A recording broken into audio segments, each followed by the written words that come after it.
Alors, on va faire dans un premier temps les exercices 6 à 11. On va donner juste la nature géométrique de la section tracée en rouge. Donc ici, on l'a vu, il s'agit d'un rectangle. Ici, on a à nouveau un rectangle. Ici, la section, donc, c'est un cercle ou un disque, ça dépend de quel point de vue on se place. Ici, la section est un rectangle. Ici, la section, c'est un pentagone.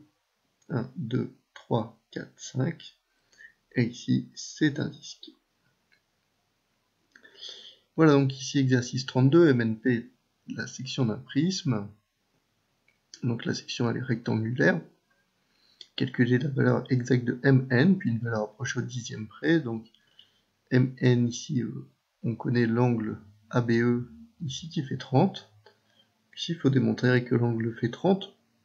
Pourquoi l'angle fait 30? Parce que ici on a deux droites parallèles et une séquente. Si deux droites sont parallèles et coupées par la séquente, alors les deux angles ici et ici sont égaux. Il s'agit d'angles correspondants. Propriété de cinquième.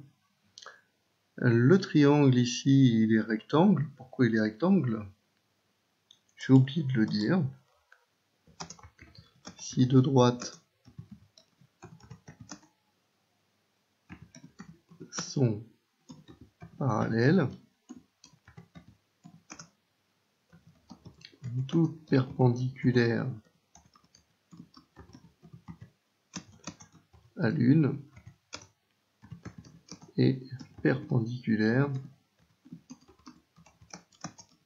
à l'autre. Donc, Mn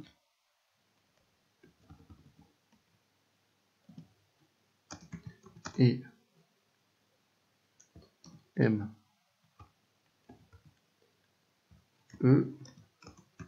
sont perpendiculaires.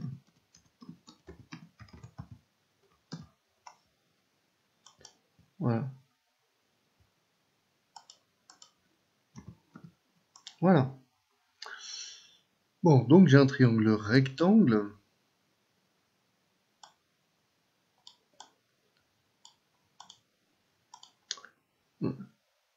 Du coup ici, comme je connais cet angle-là, je connais l'information, c'est cet angle-là, c'est le côté ME, et je veux calculer ce côté MN, donc j'ai un angle, le côté opposé, je veux l'adjacent, TOA, la tangente. Donc, quand j'applique la tangente, je trouve ici tangente de MNE égale ME sur MN. Je remplace par les valeurs, tangente 30 égale 4 sur MN. Je fais passer le MN ici, et le tangente 30 en dessous, 4 sur tangente 30, Mn égale 4 sur tangente 30, ça fait 6,9.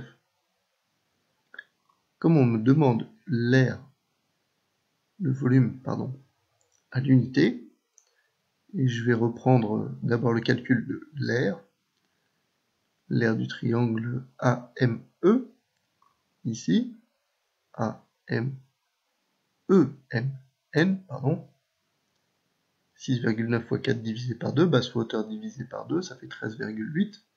Ensuite, je multiplie par la hauteur EF, ici, elle est donnée, c'est 10. Pourquoi c'est 10? Parce que c'est la même chose que BC. Ce qui me donne 13,8 fois 10, 138 cm3.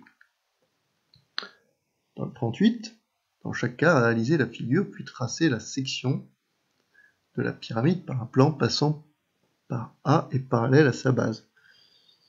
Donc ici, j'ai réalisé la figure. Et puis, donc, on voit ici, on se décale de 2 carreaux vers la droite et on monte de 2 carreaux vers le haut. Alors je fais exactement le même principe, sauf que il n'y a plus que un carreau à se décaler vers la droite et un vers le haut. Même chose, 1, 1. Ici, je vais de façon horizontale, pas de problème. Ici, c'est un petit peu plus compliqué quand je réalise la figure, mais il suffit de faire des parallèles. Donc, avec la règle et l'équerre, si vous avez bien fait vos parallèles, vous obtenez cette figure. Exercice 41, la pyramide à base carrée 6 cônes de hauteur 6 a été coupée par un plan parallèle à la base. Quel est le rapport de réduction? 1,2 sur 4,8. Le rapport de réduction, c'est 0,25. Calculer l'aire de la base, puis le volume de la grande pyramide.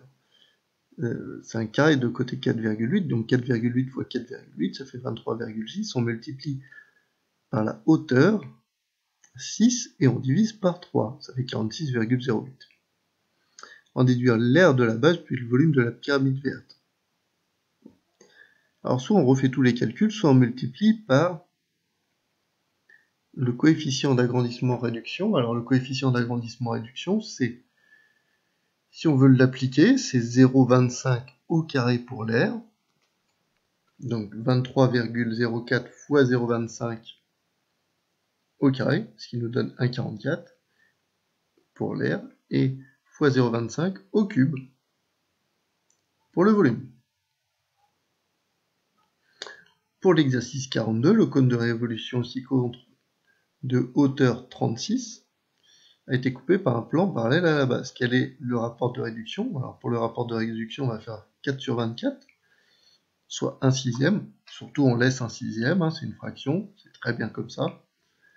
Calculer l'aire de la base puis le volume du grand cône, c'est exactement les mêmes questions, sauf que c'est pas la même formule. Pi fois 24 au carré, ça fait 576 pi, ça c'est l'aire.